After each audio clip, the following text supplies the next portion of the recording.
Hello hi, मी कल्पना तिडके. कल्पना तिडके या रेसिपी मध्ये मी आपलं स्वागत करत आहे. आज आपण बनवणार आहोत पालकाची हिरवीगार गरगटी भाजी. कढई तापत ठेवले, त्यामध्ये एकदम थोडस तेल टाकून घ्यायचं. स्वच्छ धुवून बारीक चिरलेला पालक त्यामध्ये टाकून घेऊया.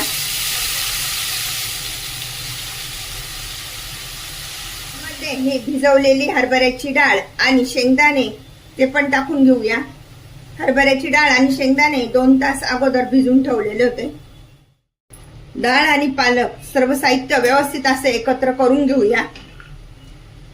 अशामुळे पालकाचा कलर जसाच्या तसा राहतो. एकत्र केले, त्यामध्ये हा अर्धा चमचा मीठ पण टाकून घेत आहोत. तडका देत काही मीठ आपण तडका देताना टाकणार आहोत. अशा प्रकारे आता ही भाजी व्यवस्थित अशी शिजून घेऊया. शिजण्यासाठी एकदम थोडंसं पाणी टाकायचं, जास्त नाही टाकायचं. छान उकळी येऊ देऊया. ही पालकाची भाजी छान अशी शिजून तयार झाली आहे. ती आता घोटून घेऊया. रवीच्या मदतीने घोटून घ्यायची. थोडेसे शेंगदाणे आणि डाळ्या काढून घ्यायच्या आणि छान अशी घोटून घ्यायची. घोटताना यामध्ये कोणी कोणी डाळीचं पीठ पण वापरतं. डाळीचं जर वापरायचं नसेल तर ज्वारीचं पीठ सुद्धा वापरलं जातं. खूप छान लागते चवीला अशी भाजी. आज आपण बनवत आहोत पालकाची गरगटी भाजी. अशा प्रकारे घोटल्यानंतर ती भाजी दुसऱ्या भांड्यामध्ये काढून आता तडका देऊन घेऊया. 1.5 चमचा तेल, कमी टाकलं तरी चालतं पालकाच्या भाजीला, जास्त नाही टाकायचं. 1/2 चमचा जिरे, चिमूटभर हिंग, ठेचलेला लसूण आणि हिरव्या मिरचीचे तुकडे.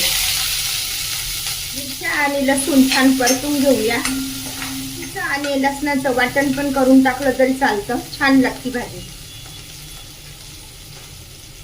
छान असा परतला गेलाय. तर हा घोटून घेतलेला पालक आता आपण त्यामध्ये टाकून घेऊया आणि आपल्याला जेवढा रस्सा पाहिजे ना तेवढा आपण बनवूया. त्यामध्ये बरेच जण घोटताना डाळीचं पीठ पण वापरतात, किंवा डाळीचं जर वापरायचं नसेल तर ज्वारीचं पीठ टाकायचं. खूप छान लागते. पालक छान असा शिजला गेलाय, बघितलं ना, असा वेगळा नाही होते बघा. पाणी आणि ते एकदम व्यवस्थित असं मिक्स झालेलं आहे. घोटताना छान घोटून घ्यायचा पालक, म्हणजे व्यवस्थित अशी ही भाजी लागते. पण शेंगदाण्याचा कूट, गॅस कमी करूया आणि शेंगदाण्याचा कूट आपल्या आवडीप्रमाणे टाकायचा.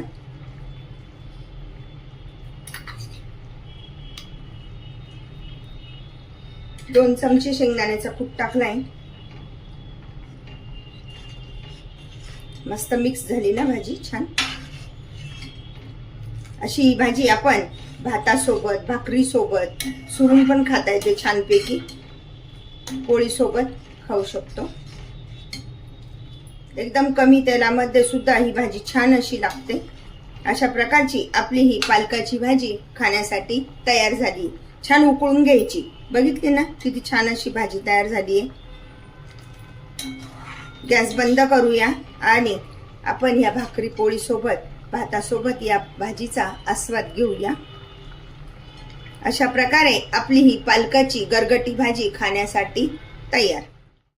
अशा प्रकारे झटकीपट बनवूया पालक गरगटी भाजी. अशा प्रकारची भाजी तुम्ही पण बनवा आणि मला मात्र कळवा कशी झाली आहे ते. लाईक अँड सबस्क्राईब करायला विसरू नका. पुन्हा आपण भेटूया नवीन रेसिपीसह. थँक्यू.